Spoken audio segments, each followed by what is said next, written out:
Seorang petani di Desa Belang Dalam, Kecamatan Darul Hikmah, Kabupaten Aceh Jaya, Provinsi Aceh menemukan sebuah kerangka manusia yang diduga anggota Brimob Resimen 3 Kelapa II Jakarta.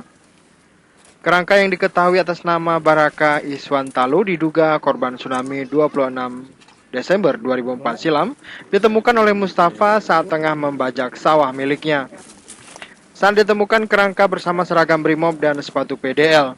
Di baju tertulis jelas nama Iswantalu.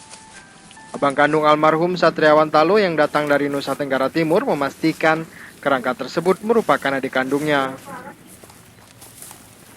Saya yakin 100%. Dari mana tuh, Pak? Ciri-ciri fisik tadi seperti ini cincin.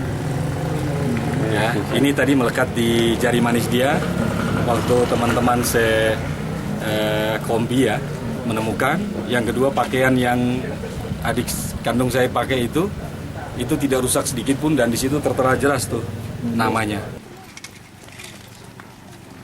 Setelah berkoordinasi dengan Polres Aceh Jaya dan Komandan Brimopolda Aceh, kerangka almarhum selanjutnya diserahkan kepada keluarga untuk dipulangkan ke kampung halamannya di Kabupaten Alor, Nusa Tenggara Timur.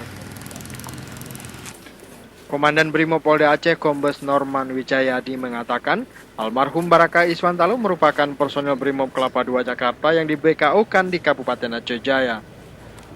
Dan betul, jadi kemarin ada petani namanya Pak Mustafa pada hari Minggu jam 10 mau menggarap sawah yang setelah saya tanya tadi memang sawah ini udah lama nggak digarap, sudah banyak tumbuh rumput, kemudian kemarin mau digarap di cangkul dan sebagainya, dapatlah baju ditarik ada namanya, kemudian dalamnya ada kerangka.